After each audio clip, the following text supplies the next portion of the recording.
Queridos, eu quero comentar com você sobre esse versículo que eu li enquanto estávamos ainda adorando Deus no nosso louvor, sobre a cegueira espiritual. Eu vim a este mundo para julgamento, a fim de que os cegos vejam e os que veem se tornem cegos. Que coisa contraditória! A fim de que os cegos vejam, eu quero, diz Jesus, que os cegos vejam, mas também eu quero que os que veem se tornem cegos. Não é contraditório? Então vamos ver onde Jesus contextualizou isso. Vamos entender isso para as nossas vidas e vamos entender que consequências isso traz para cada um de nós. Como é importante, eu mesmo me surpreendi e me detive estudando isso, para que eu pudesse entender. E então eu me deparei de repente com uma coisa tremenda, que são as consequências dessa cegueira criada por nós mesmos. João 9, coloca lá, Tiago, João 9 para nós. Pode ser na NVI mesmo. Diz assim: Jesus cura um cego de nascença.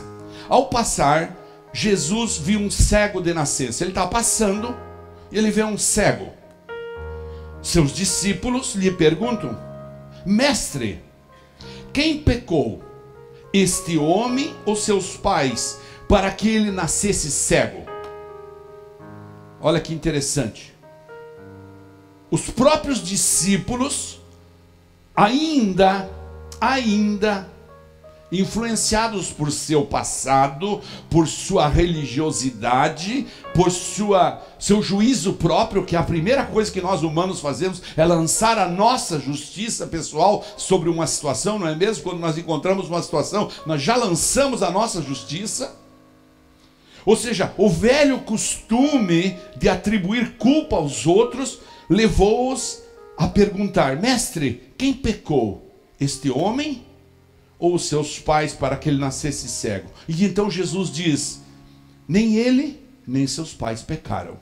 Provavelmente eles se surpreenderam, porque a lei mosaica dizia isso. Se o pai peca, os dentes dos filhos serão embotados.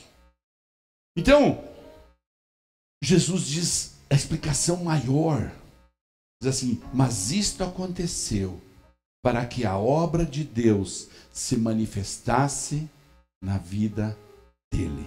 Isto aconteceu para que a obra de Deus se manifestasse na vida dele. É tão profundo isso que mais tarde Paulo, em Romanos 8:28, explica isso. Ele diz: sabemos que Deus age em todas as coisas para o bem daqueles que o amam, dos que foram chamados de acordo com o seu propósito. Ou seja, você vê um cego andando na rua, ao invés de você perguntar: o pai dele pecou? A mãe dele pecou? Você vê um acidente de carro, você vê uma criança doente, você vê uma pessoa passando por uma tragédia financeira, e em vez de você perguntar: por que está acontecendo isso, Jesus? Confrontar como os fariseus, os saduceus, confrontavam. Jesus responde: não se preocupe, isso aconteceu para que a obra de Deus se manifestasse. No versículo 4, Jesus continua explicando: enquanto é dia, precisamos realizar a obra daquele que me enviou. A noite se aproxima quando ninguém pode trabalhar. Mas enquanto eu estou aqui, nós precisamos realizar a obra. Enquanto estou no mundo, diz ele no versículo 5, eu sou a luz do mundo. Tendo dito isso, cuspiu no chão, misturou terra com saliva. Que coisa mais insólita, né? Misturou terra com saliva e aplicou nos olhos do homem. Então disse: vá lavar-se no tanque de Siloé, que significa o enviado. Eu estava lendo sobre isso. O tanque de Siloé era uma caixa enorme, um açude, que nós chamamos hoje numa fazenda, num sítio, um açude muito grande, que vinha água subterrânea. Quando lá fomos em Israel, a gente viu a água sendo por cima da terra, sendo transportada por canais enormes, distantes, quilômetros. Naquele tempo, para que eles pudessem se proteger no tempo de guerra e estar dentro da cidadela deles, então eles faziam a água vindo subterrânea e colocavam nesse tanque. E Jesus manda ele se lavar lá. O homem foi, lavou-se e voltou vendo. O que aconteceu aqui? Houve fé, o cara acreditou, porque possivelmente é inimaginável que alguém não tenha dito para ele: escute, sabe o que ele está fazendo? Ele está cuspindo no chão e fazendo barro e passando no teu olho. Imagine que os fariseus não estavam ali do lado provocando. Claro, essa é uma conjectura minha, mas eu não posso crer que alguém não estivesse dizendo para ele. Então houve fé. Diga comigo: houve fé. Houve obediência. Diga mais alto: houve obediência. E então o milagre aconteceu. Preste atenção, para que haja milagre, há duas condições aqui: fé e obediência. Fé e obediência. Mas continuemos. Seus vizinhos e os que anteriormente o tinham visto mendigando perguntaram: não é esse o mesmo homem que costumava ficar sentado mendigando ali? Alguns afirmavam que era ele. Outros diziam: não, apenas se parece com ele. Mas ele próprio insistia: oh, sou eu mesmo. Sou eu mesmo. Assim é com a gente, não é? Acontece assim com a gente também? Quando você tem seus olhos abertos, que você começa a andar na palavra, quando você faz aquilo que nós costumamos chamar, dar o start na sua conversão, e você já está há 1, 2, 3, 5, 10, 15, 20 anos no Evangelho, quando você se depara com uma situação que você não concorda, e você manifesta Cristo, você manifesta o caráter de Deus, o que acontece? Há confrontos. A gente tem que enfrentar confrontos. Naquele momento ele estava enfrentando confrontos. Ele estava dizendo: não é você, pare com isso. Capaz, como é que o cara vai te curar? E aí eles dizem assim: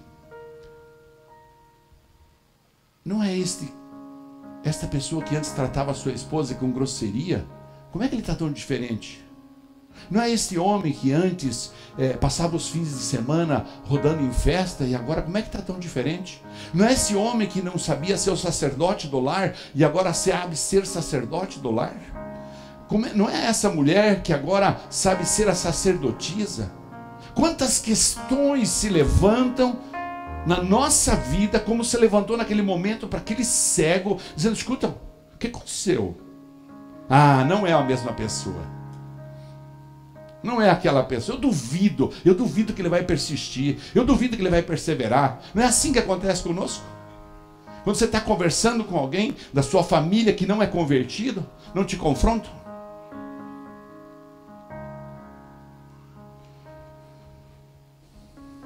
E Jesus continuou. Aliás, aqui já não é mais Jesus que fala, mas é os fariseus, os vizinhos, os hipócritas. Eles estão questionando ele. Estão dizendo: então, como foram abertos os seus olhos? Interrogaram eles. No versículo 10. E no 11 ele responde: o homem chamado Jesus. Preste atenção, o homem. Ele não falou o Deus chamado Jesus. Lembra do domingo passado?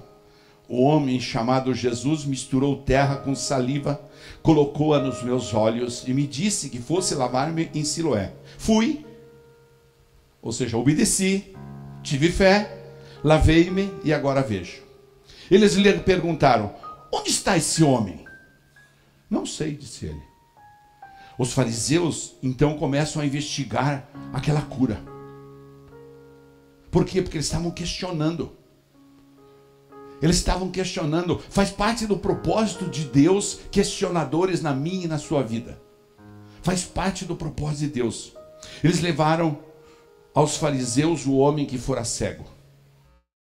Era sábado. Era sábado. O dia em que Jesus havia misturado terra com saliva e aberto os olhos daquele homem. Meu Deus, como é que ele vai fazer isso num sábado? Meu Deus! Você vê que loucura? Sabia que tem crente que vai todo dia na igreja a semana inteira? absurdo! Oh, os caras vão na segunda-feira, depois tem jejum, depois... Você sabia? Que absurdo! É assim mais ou menos que acontece conosco hoje em dia. Aí tá um falando para ele, era sábado. Então os fariseus também lhe perguntaram como ele recuperara a vista. E o homem respondeu, olha, ele colocou uma mistura de terra e saliva em meus olhos e eu me lavei e agora vejo. Alguns dos fariseus disseram, esse homem não é de Deus, pois não guarda o sábado. Pois não guarda o sábado. Mas outros perguntavam, como pode um pecador fazer tais sinais miraculosos? E houve então uma divisão entre eles. Tornaram, pois, a perguntar ao cego, que diz você a respeito dele? Foram os seus olhos que ele abriu? E o homem respondeu, ele é um profeta. Os judeus não acreditaram. É aquela história, eu vim para os meus, mas os meus não me receberam. Os meus não me receberam. Os judeus não acreditaram que ele fora cego e havia sido curado enquanto não mandaram buscar os seus pais. Então vamos buscar os pais dele e vamos ver se é verdade isso. Então perguntaram, é esse o seu filho, o qual vocês dizem que nasceu cego? Como ele pode ver agora? Responderam os pais, sabemos que ele é nosso filho e que nasceu cego. Mas não sabemos como ele pode ver agora ou quem lhe abriu os olhos. Perguntem a ele, idade ele tem, falará por si mesmo. Seus pais disseram isso por quê? Tinham medo dos judeus. Pois esses já haviam decidido que, se alguém confessasse que Jesus era o Cristo, seria expulso da sinagoga. Quantas vezes, quando você testemunha com a sua boca, com as suas atitudes, que você tem temor de Jesus, que você tem relacionamento com Jesus, que você decidiu nascer de novo, que você decidiu cultuar a palavra, que você decidiu viver a palavra, quantas vezes vão dizer para você, afasta-se de mim. Ih, para com essa história da religião. Vão chamar isso de religião, vão chamar isso de crentice, vão chamar isso de cafonice, vão fazer chocota de você. E assim acontecia com eles também. Então os pais, com medo, não entenderam que era tempo de confessar. Se deixaram influenciar. O medo tomou conta deles. Foi por isso que seus pais disseram, idade ele tem, perguntem a ele. Pela segunda vez, no versículo 24, chamaram o homem que fora cego e lhe disseram, para a glória de Deus, diga a verdade. Sabemos que esse homem é pecador. E ele respondeu, eu não sei se ele é pecador ou não. Uma coisa eu sei, eu era cego e agora eu vejo. Ele está dizendo a mim, importa a obra que ele fez em mim. Sabe, quando eu estava lendo isso aqui, me veio assim, eu era cego e agora eu consigo ver muitas coisas. Eu lembro-me do momento que, com vergonha, eu falava, pois é, tô indo lá, assim, naquela rua lá, naquela igreja lá, todo cheio de soberba, todo cheio de mim mesmo. Dizia, pois é. Ficava feliz quando conseguia conversar uma hora com alguém sem que perguntasse para mim se eu professava a fé em Jesus ou não. Porque daí eu ficava naquele embate. Se eu falar, eu tenho vergonha. Se eu não falar, eu acho que eu vou ofender Jesus. Então como é que eu fico? Quantos de nós ainda enfrentamos esse tipo de debate interno? Quantos de nós fazemos questão de conviver horas e horas com alguém sem que saibam que nós estamos emanando o perfume de Jesus? Quando na realidade é exatamente o contrário que deveria acontecer. Quando as pessoas se aproximassem de nós, elas deviam sentir uma presença tão grande do Espírito Santo, que elas deviam olhar para a gente e dizer, eu quero disso que você tem. Naquele momento, muitos criticaram ele. Os fariseus disseram, você é louco. E muitos vão criticar as suas renúncias. Muitos vão criticar as suas decisões, muitos vão criticar as suas escolhas, mas sabe o que precisa ser feito? É só dizer o que ele disse: eu era cego e agora eu vejo. Eu era cego e agora eu vejo. Repete comigo isso, diga assim: eu era cego e agora eu vejo. Não precisa dizer para o outro: você é cego, você não é crente, você não entende a palavra de Deus. Não. Diga de você. Diga: eu era cego e agora eu vejo. Então perguntaram: mas o que ele lhe fez? Como abriu seus olhos? E ele respondeu: meu Deus, eu já lhes disse. E vocês não me deram ouvidos. Por que querem ouvir outra vez? Acaso vocês também querem ser discípulos deles? Então eles ficaram irritados, nervosos. E o insultaram. E disseram: discípulo dele é você. Nós somos discípulos de Moisés. Nós somos da religião. Vocês que são loucos de cantar lá na frente e pular para todo lado e se alegrar com o evangelho. Vocês que são loucos de dançar na igreja. Que é isso? Que vergonha é essa? Vocês que são loucos de receber pessoas que têm tatuagem, de receber pessoas que têm cabelo pintado, de pessoas que cortam cabelo. Vocês que são loucos. Tem quantos estão dizendo isso? Há uma pessoa que mora muito próximo daqui, que ama vir nas vigílias aqui. E ele falou para mim: pastor, eu fico em casa escutando, para mim é uma delícia, mas eu não posso ir na sua igreja. E eu falei para ele: por quê? Ele falou: porque a sua nora canta de calça lá na igreja. Ela canta de slack. Não é slack que chama? No meu tempo era slack. Ela canta de... Você entende isso? Como é que os fariseus, como é que a hipocrisia, como é que a religião vai escravizando a gente? Então ele está dizendo para eles: pare com isso.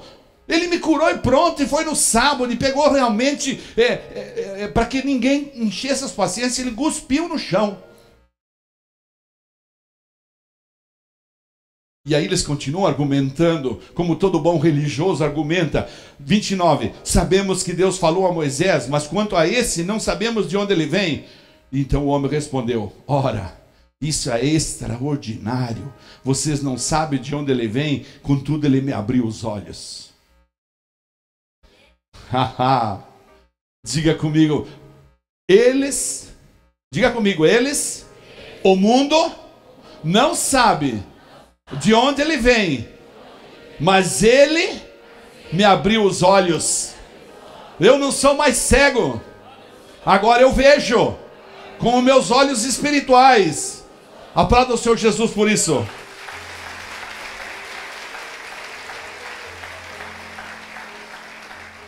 E aí eles confessam uma coisa importante, e isso confunde os religiosos, confunde aqueles que são legalistas. Lembra que você falou hoje, né? Confunde aqueles que são legalistas. Eles dizem no versículo 31, sabemos que Deus não ouve os pecadores, mas ouve o homem que o teme e pratica a sua vontade. E isso é verdade. Deus ouve. Deus não aguenta um coração quebrantado. Sempre nós falamos isso aqui. Sabemos que Deus ouve o que não teme. Deus ouve o que teme, perdão, e pratica a sua vontade. Preste atenção. O hipócrita, o fariseu, conhece o fundamento. Sabe o mais incrível? Que o hipócrita, ele conhece o fundamento. Ele conhece o princípio bíblico. Ele às vezes é um conhecedor da palavra profundo. Eu me sinto às vezes cambaleando quando vou conversar com um sujeito desse tipo. Conhece a palavra profundo, me deixa assim a ver navios. Mas quando entra no praticar, quando entra no viver a palavra, quando entra no obedecer, quando entra na fé, quando entra na renúncia, quando entra nas escolhas, então eu vejo verter a religião. Eles têm fundamento, e então eles têm argumento para os fundamentos deles.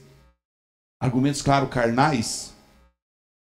Mas raramente o hipócrita, o fariseu, pratica aquilo que ele discute. E aí eles argumentam. Ora, ninguém jamais ouviu que os olhos de um cego de nascença tivessem sido abertos.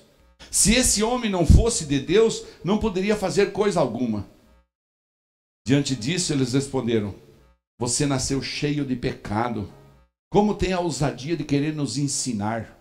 Afinal de contas, você é de uma outra casta. Afinal de contas, você até onde era um bêbado, até onde você era um prostituto, até onde você era um adúltero, até onde você roubava, até onde você praticava delitos. E agora você vem dizer que nasceu de novo e que o evangelho está transformando a sua vida. Ah, quem é você? Não é assim que dizem pra gente? Só que havia uma cegueira espiritual. E no versículo 35, Jesus ouviu que tinham expulsado ele. E, ao encontrá-lo, uma outra versão fala, ele foi procurar Jesus. E ao encontrá-lo, Jesus diz para ele: você crê no Filho do Homem? Pergunte para quem está do teu lado assim, diga: você crê no Filho do Homem? Perguntou o homem: quem é ele, Senhor, para que eu nele creia? Então Jesus disse: você já o tem visto, é aquele que está falando com você. E então o homem disse: Senhor, eu creio. E o adorou. E o adorou. Eu creio. Quando você crê, a tua fé transforma-se imediatamente em adoração.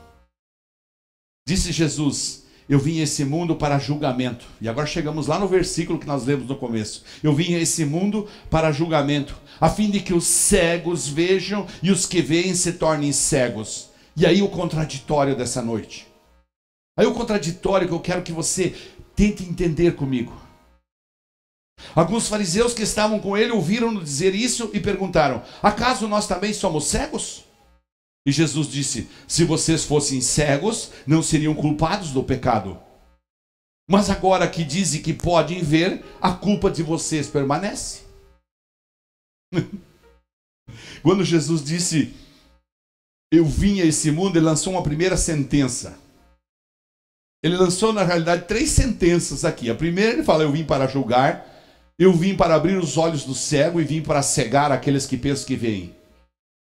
Ele lança 3 sentenças num versículo só. E então, quando ele diz: eu vim a este mundo para julgamento, ele não estava referindo ao grande dia do juízo final que todos nós, evidentemente, vamos enfrentar.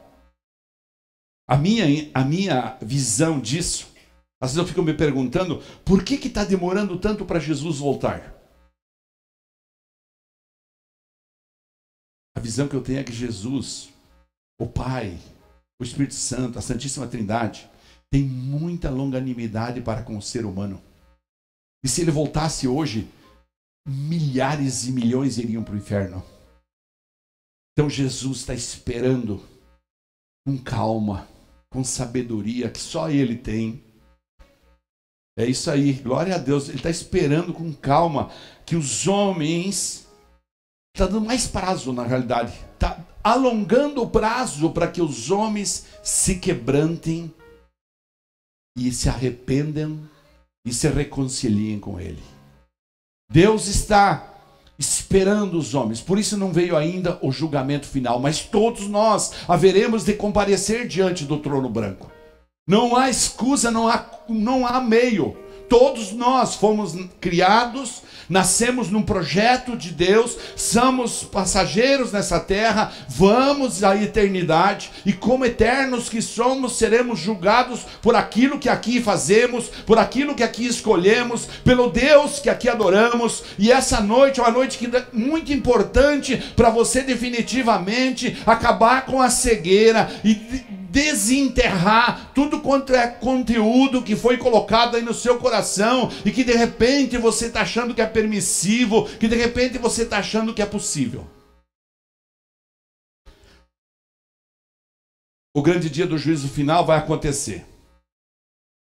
Nesse capítulo que a gente acabou de ler, e eu fiz questão de ler calmamente para que nós entendêssemos muito bem, Deus mostra claramente que o grande propósito que ele tinha ao enviar o seu filho unigênito, ou seja, o primogênito, o nosso irmão maior, o nosso intercessor, o Cordeiro Santo, quando ele enviou a este mundo, fez ele homem, semelhante a cada um de nós, para que houvesse essa reconciliação, essa salvação de todos. E agora ele está esperando que todos entendam isso. Então, eu e você, como aprendemos nessa madrugada aqui, somos os agentes que temos que tocar o mundo. Como aprendemos agora quando nós estávamos aqui preparando a oferta para missões. Nessa madrugada nós orávamos para que o Brasil envie pelo menos um missionário a cada nação do mundo. Pensou se nós conseguíssemos enviar um missionário a cada nação do mundo por ano? Seria uau! Lá no versículo 4 a gente leu: enquanto é dia, precisamos realizar a obra daquele que me enviou. Deus amou o mundo de tal maneira que deu o seu filho, lembra? 3,16, mas eu gosto muito do João 3,17, que fala, coloca aí 3,17, João, pois Deus enviou o seu filho ao mundo, não para condenar o mundo. Porque muitos pensam, não, Jesus vai condenar. Não, Jesus não condena ninguém, mas para que este quem? O mundo, eu e você, fôssemos salvos por meio dele. E a gente precisa entender quando Jesus fala dessa cegueira, para a gente ser salvo por meio dele. Para que a salvação seja realidade em nossas vidas, é necessário o conhecimento da verdade a respeito de nós mesmos. Quem sabe essa noite nós vamos quebrar barreiras de mentiras que nós temos a respeito de nós mesmos.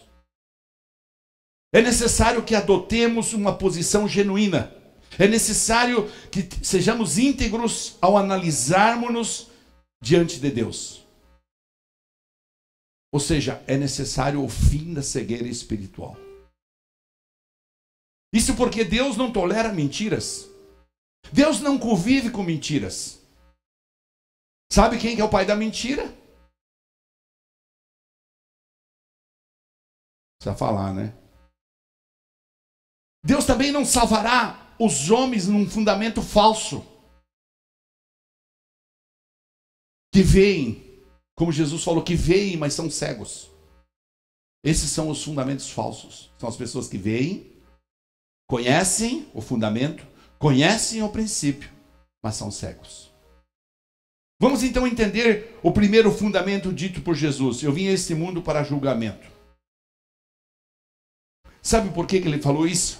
Porque em todas as situações das nossas vidas, preste atenção, sempre que nós tomamos conhecimento de algum fundamento cristão, através do Evangelho de Jesus, nós vamos sempre desfrutar ou sofrer.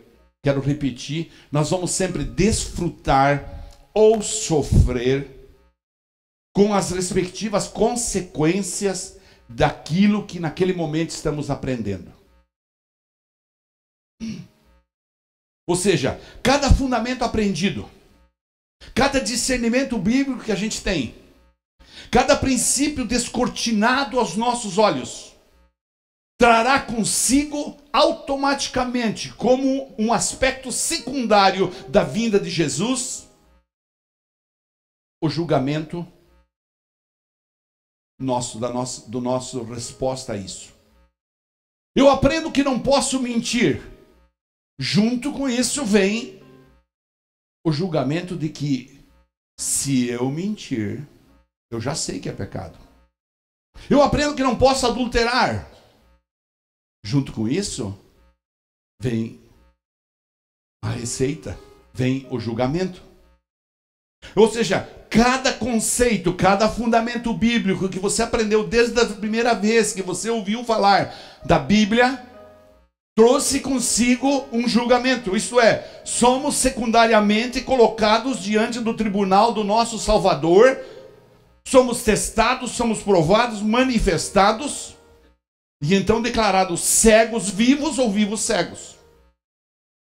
Ou somos cegos vivos, ou vivos cegos. Vamos entender isso? Há, portanto, sempre uma consequência secundária, julgadora, que fazemos com aquilo que conhecemos da Bíblia e seus fundamentos. O que é que nós fazemos com aquilo que nós conhecemos da Bíblia e com os fundamentos que aprendemos, com os princípios que aprendemos? Vem por trás de cada um desse princípio um julgamento. A partir daquele momento em que eu e você, em que somos esclarecidos por Deus, já não haverá mais desculpas. Afinal de contas, estamos sabendo. É como uma mãe que diz para um filho: filho, você não pode pisar na água porque seu tênis vai sujar. E o filho está sabendo, mas ele vai lá e pisa. E então quando suja, ele fala: aí sujou meu tênis. A mãe vai dizer o que para ele? Você sabia, a mamãe avisou você. Assim é com o fundamento bíblico em relação a mim e a você. A partir desse momento, então, não haverá mais desculpas, justificativas para continuar cegos e sermos cegos vivos. Sempre, diga comigo, sempre. Não, diga mais alto, sempre. Quando Cristo fala ao meu e ao teu coração, através da palavra, através do sermão, através de uma circunstância, através de uma outra pessoa, através de um hino, de um louvor, sempre haverá algum efeito de consciência na nossa mente humana e, portanto, vai gerar uma consequência no nosso viver. Estou indo devagar porque eu quero que você entenda bem isso. É importante entender que esse efeito causado pelo conhecimento que você tem até hoje, só o que você tem até hoje da palavra de Deus, será inegavelmente transformado em sentença sobre nossas vidas. Porque o conhecimento que eu tenho até hoje foi que gerou a crença que eu tenho até hoje. O conhecimento que você tem até hoje dos conceitos, dos fundamentos, dos princípios bíblicos, são exatamente o que mudou nossa visão. Vai mudar nossa condição de vida. E por que não?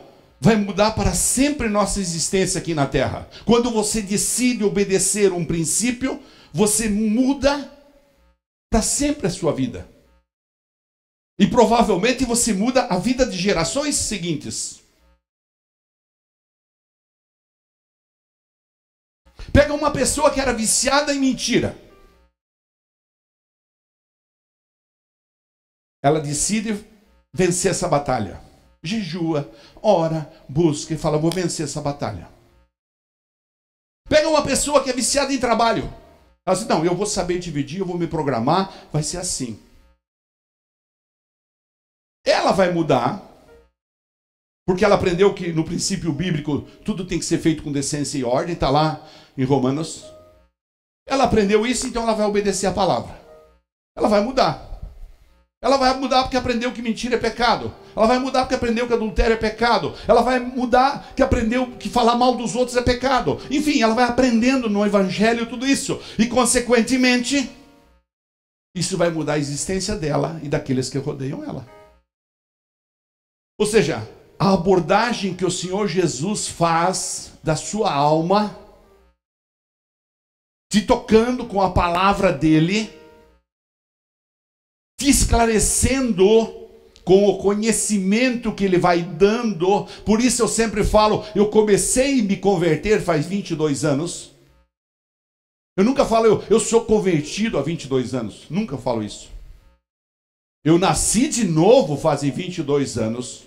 E comecei a me converter faz 22 anos. E desde então eu estou catalogando dia após dia, catalogando dia após dia. Estou somando dia após dia novo conhecimento. E isso vai trazendo julgamento para mim.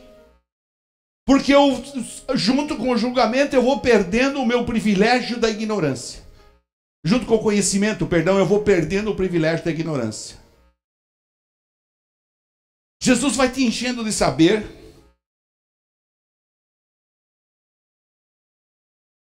E com esse saber, o que ele pretende? O que Jesus pretende quando ele te informa que a atitude A, que a atitude B, que o comportamento C é pecado? O que ele quer? Ele quer te glorificar. Ele quer te preparar para a vida eterna. Ele está preocupado contigo, ele ama-te. Ele te ama, ele só quer que você vá bem na vida. Aqui e na eternidade. É só isso que Jesus quer. Ao contrário disso, você vai mergulhar a sua alma cada vez mais nas profundezas das trevas quando você é cego. E foi o que aconteceu com os fariseus nesse capítulo que a gente leu. Conheciam, sabiam, o Messias há de vir. Ele dizia: eis-me aqui, eu sou o Filho do Homem. Mas eles não quiseram entender. Muitos de nós estamos convivendo pacificamente, de uma forma até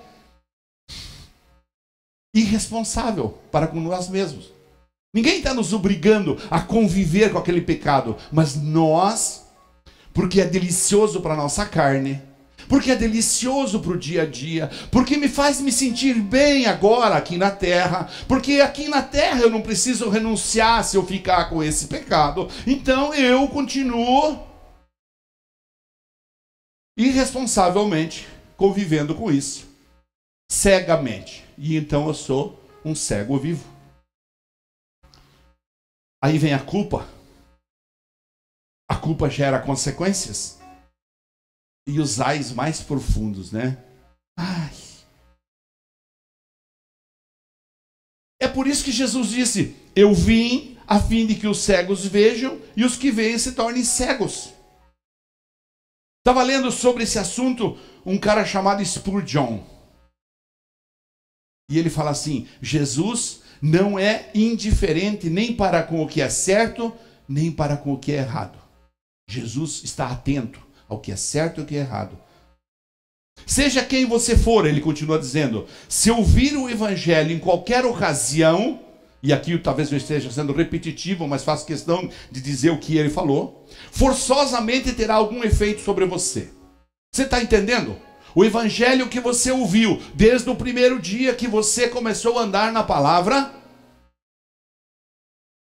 faz um efeito sobre sua vida. Positivo ou negativo, escolha. Cego ou com os olhos abertos, escolha. Seja quem você for, diz Spurgeon, se ouvir o evangelho em qualquer ocasião, forçosamente terá algum efeito sobre você. Será um antídoto ou um veneno. Então o que você ouve quando você vem no culto pode ser um veneno. Você pode sair alegre daqui porque você escutou uma palavra. Meu, que palavra! Mas daí você não praticou nada. Isso não tocou a tua vida. O evangelho não exerceu diferença em você. O evangelho continua te deixando cego, ou seja, você pega o conhecimento, coloca num cofre, põe um código como aqueles que a gente coloca na mala quando a gente vai viajar e ir para o exterior, coloca lá um número, daqueles que você não lembra depois que está lá no outro país, você tem que arrebentar a mala. Mas você coloca lá e deixa lá, guardadinho no cofre. E fala, não, é verdade, eu sei que é, mas daqui a pouco eu vou resolver isso. E continua convivendo com o cheiro fedor do pecado.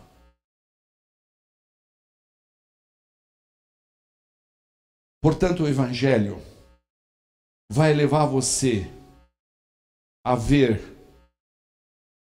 aquilo que você imagina que está vendo, ou o próprio brilho do evangelho vai deixar você cego. Jesus disse, lá no versículo 41 que a gente leu, fossem cegos, não seriam culpados do pecado. Porque vocês não sabiam. Os seus olhos não tinham sido abertos. Mas agora que dizem que podem ver, a culpa de vocês permanece. Portanto, você não pode ficar indiferente diante do evangelho depois de tê-lo ouvido. Eu vim, Jesus falou, e esta vinda e esse julgamento que ele traz junto tem um efeito marcante. O tempo todo o mundo vai questionar você. Sua família que não aceita você crente vai questionar você. Seus amigos no trabalho que não aceitam você crente vão questionar você. Vão chamar você até de apelidos. E aí sim é o momento de você se alegrar. Aí sim é o momento de você entender que então agora você está fazendo diferença. Agora você está provocando o mundo.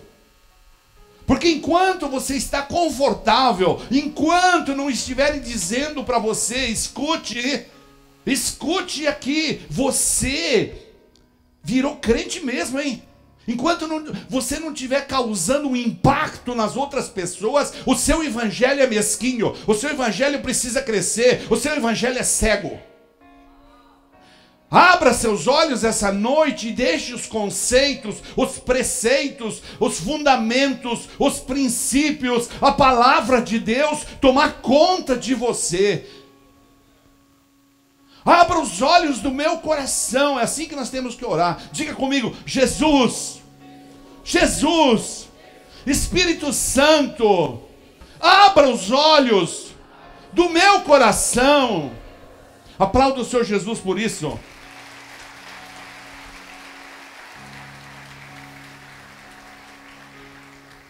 Sabe, em muitos aspectos, muitos de nós podemos nos comparar a esses fariseus que ficavam questionando, mas ele curou teus olhos. Escute, ele fez um milagre. A gente ouve falar de um milagre. Nós temos, essa noite eu falei aqui na vigília, nós temos nos restringido a trazer testemunhos aqui. Porque os cegos vão criticar. Os cegos espirituais vão dizer, sabe por que eles estão trazendo o testemunho de prosperidade? Porque eles querem que nós ofertemos mais dinheiro. Mas não é assim que os cegos falam? Então nós tivemos essa semana, 2 semanas atrás, um irmão dizimista fiel que fez um negócio espetacular. Daqueles que só Deus pode dar. Só Deus.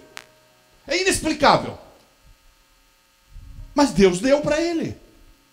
Nós podíamos dizer, ó, na vigília nós vamos, você vai lá e conta como é que foi o negócio e tal. E eu falei, não. Fui falar com Deus, fui na minha oração, perguntei, Deus, o senhor quer que eu leve ele lá falar? Deus falou, não. Porque vai gerar mais crítica do que conversão. Então nós precisamos acordar para sermos umas pessoas que impactamos a sociedade. Pastor Gustavo ministrou essa noite para nós sermos as pessoas que puxam, como você chamou a palavra, foi precursor. Para nós sermos os precursores da dignidade, para nós sermos os precursores da ética, para nós sermos os precursores da moral, para nós começarmos. Ah, mas nós somos uma gota de água num oceano de 200 milhões de brasileiros. Não importa. É nós que temos que ir contaminando o mundo, e não o mundo contaminando nós, o mundo contaminando nós, e nós vivendo na nossa cegueira. Não, quando o mundo chegar para nós, quando o mundo chegar para você, e o mundo disser para você que você tem que conviver com a podridão da novela da Globo, que você tem que conviver com a podridão do fim da família, você vai dizer, aqui não. Aqui mora Jesus, aqui mora o Espírito Santo. Eu não vivo com isso. Eu não vivo com isso. Diga comigo, eu não vivo com isso. Eu não vivo com o pecado. Longe de mim a tarefa de me submeter ao mundo. Aplauda o Senhor Jesus mais uma vez.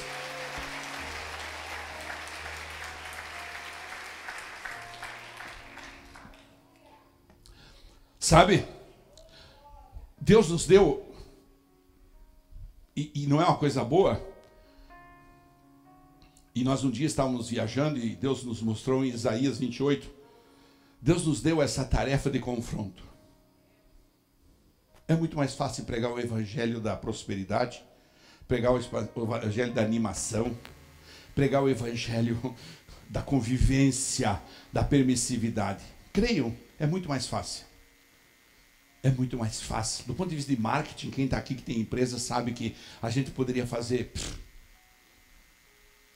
Mas o confronto faz parte do evangelho. E Deus nos curou nos confrontando. Porque Deus não tira alguém do monturro, do lixo, e coloca no altar sem confrontar. Não existe isso. Nós somos de natureza. Eu vejo o Pedro está aqui no colo da Camila, e ficou esses tempos conosco, esses dias todos. É um neném, mas já tem a personalidade dele. Tem a personalidade forte dele. E assim nós somos todos. Vamos ser sinceros conosco. A gente é o que Jeremias fala. O coração do homem é enganoso. Então nós somos levantados como igreja para confrontar. E talvez você sinta até um desconforto com isso. Mas eu quero com amor dizer para você que nós haveremos todos nos encontrar na vida eterna. Nós haveremos todos nos abraçar na vida eterna, em santidade, em amor. Nós vamos fazer a diferença. Quando olharem para você e disserem, ó, essa pessoa é lá da igreja Casa do Oleiro, eles vão dizer, pense em uma gente séria. Pense em uma gente que busca santidade. Pense em uma gente que às vezes comete erros, mas sabe se arrepender. E como disse o pastor essa madrugada aqui, pecado não é para ser repetido. Pecado é para ser arrependido. Vai haver outro, somos pecadores. Mas é preciso entender isso. Se nós convivermos com isso, nós vamos estimular a cegueira. Sabe por que 54 milhões de crentes não conseguem mudar essa nação? Porque conhecem a palavra, conhecem os preceitos, mas são cegos. Não querem ver. Não querem ver. Preferem fazer de conta que não estão vendo aquele conceito, que não estão vendo aquele princípio, que não estão vendo aquele fundamento. E um dia o pastor Luiz Hermínio veio aqui, ficou bem aqui do meu lado aqui. Era uma noite que estava sendo pregado, ele entrou aqui por acaso.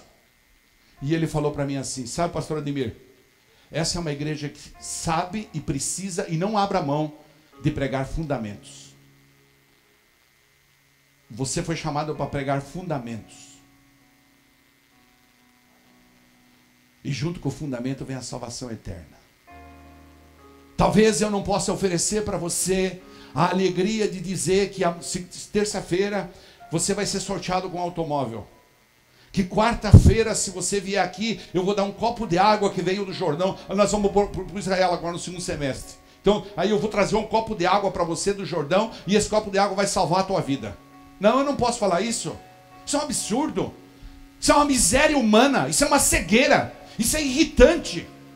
Mas tem alguém que está lá na frente da televisão acreditando e mandando dinheiro para esses caras.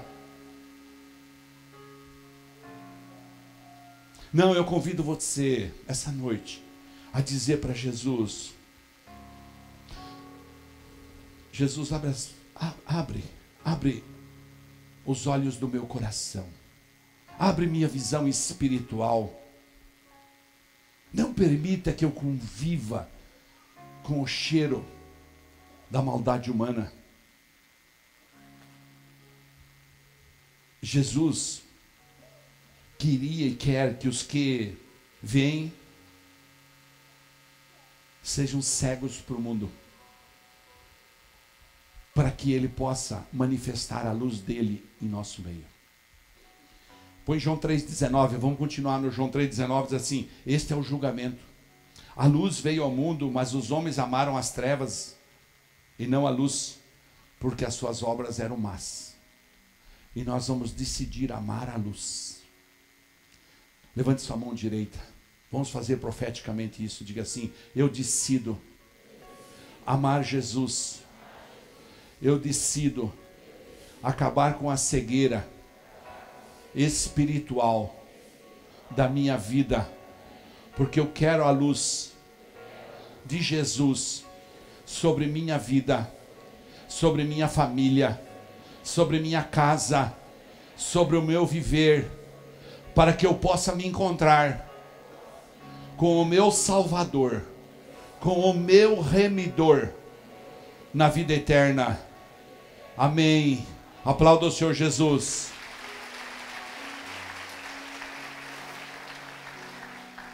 Sabe o que acontece?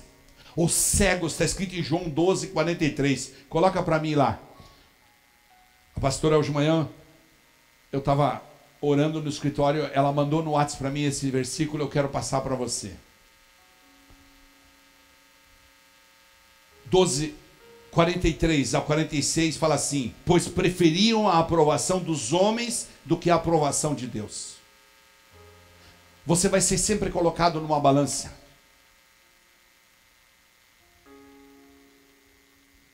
Ou vocês acham que diariamente eu não tenho encontro com empresários, com pessoas, com profissionais liberais que falam assim: meu Deus, com a experiência que você tem de 44 anos de empresário, com tantos funcionários que você teve, com a vida que você teve de executivo, meu Deus, se fosse eu você, está perdendo o seu tempo atrás do evangelho. Eu olho para eles e falo: coitados, é cego.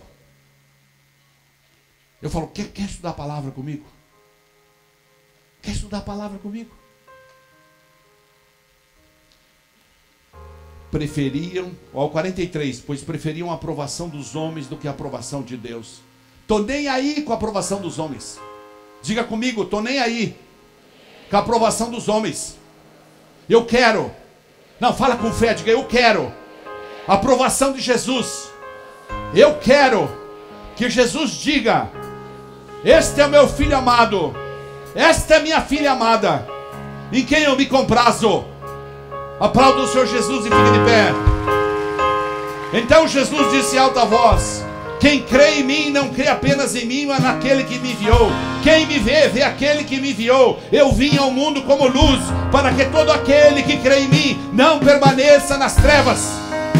Todo aquele que crê em mim não permanece nas trevas. Essa noite eu quero convidar você.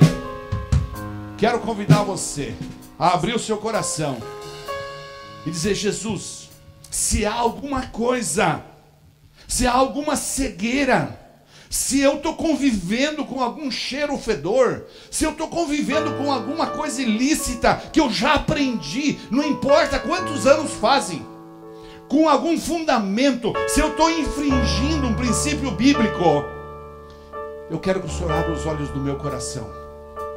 Trabalha o meu coração, Jesus. Trabalha meu coração. Trabalha, Jesus.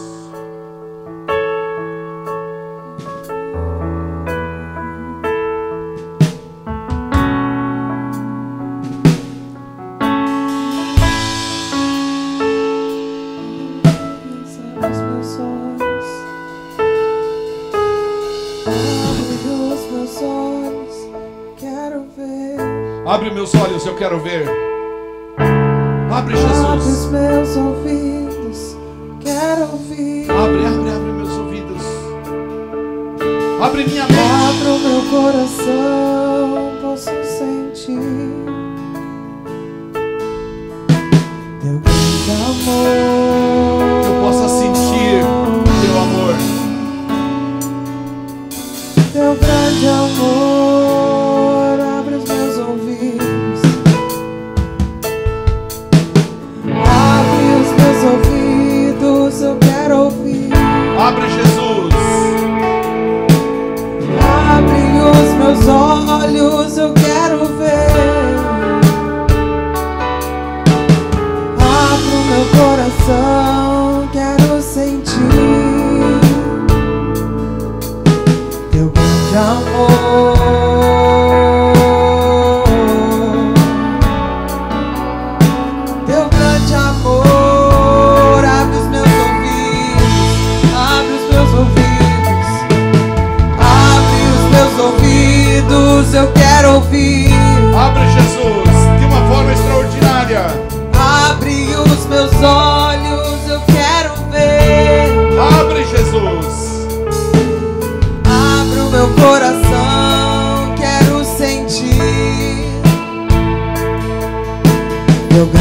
amor,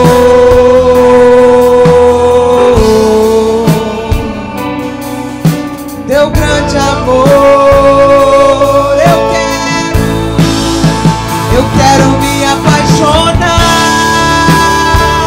outra vez, eu quero me desesperar outra vez,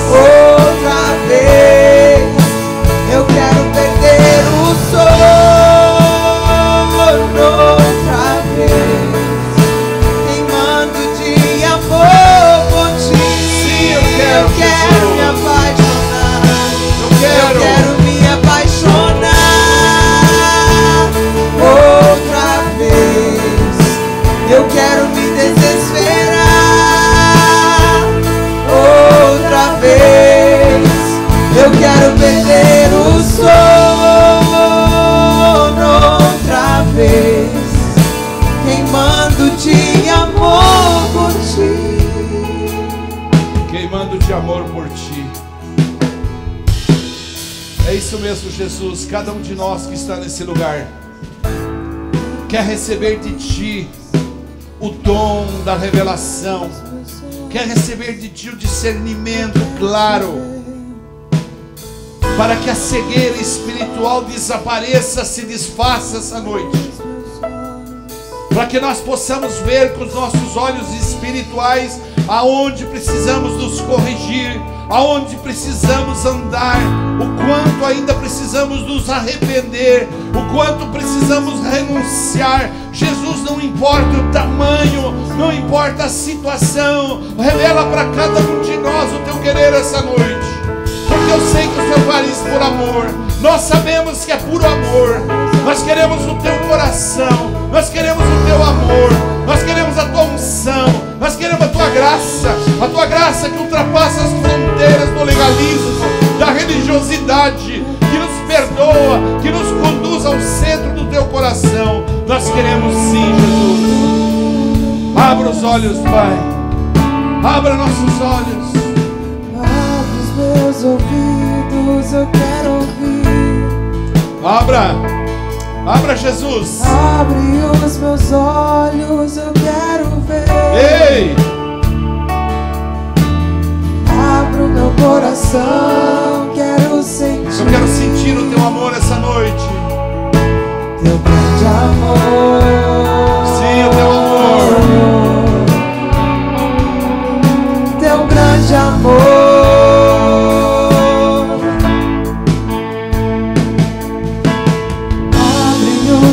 Olhos, eu quero ver. Abra, Jesus. Abre os meus olhos. Abre os meus olhos, eu quero ver. Abre os meus olhos. Abre os meus olhos, eu quero ver. Teu grande amor.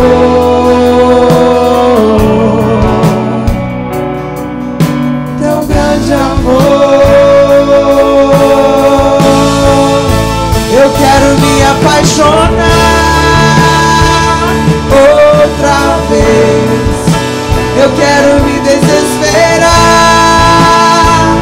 outra vez, eu quero perder o sono outra vez, queimando de amor por ti.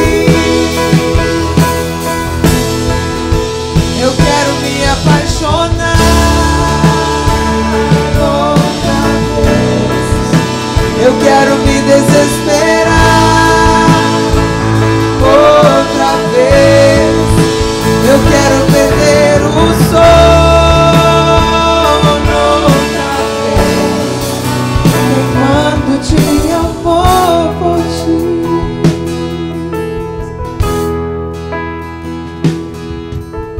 Abre nossos olhos, Jesus. Nós entendemos tão claramente que o Evangelho pode nos levar a situações piores, assim como pode nos levar à salvação eterna. Depende do que nós fazemos com Ele, depende da cegueira que nós implantamos em nossas vidas para conviver com as falhas que já aprendemos e não devíamos ter. Essa noite, Deus, firma nossas estacas, gera em nós convicções, gera em nós, Pai, força, gera nos nossos corações, papai, decisão. Sim, Espírito Santo, distribui dons nesse lugar, distribui dons de fé. Gera fé suficiente, Pai, para enfrentar o mundo, para dizer: não, nós somos diferentes, porque nós cremos na luz do mundo que é Jesus. Gera, Pai, gera no coração de cada um a convicção necessária, Pai, da entrega, da renúncia. Gera, Pai, faz de cada um de nós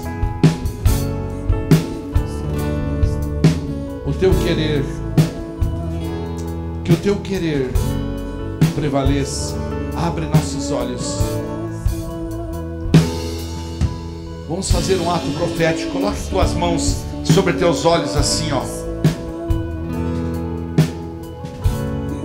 Diga comigo assim: Senhor Jesus, esta noite eu quero te pedir que o Senhor abra meus olhos espirituais e mostre para mim o caminho para a verdadeira vida cristã.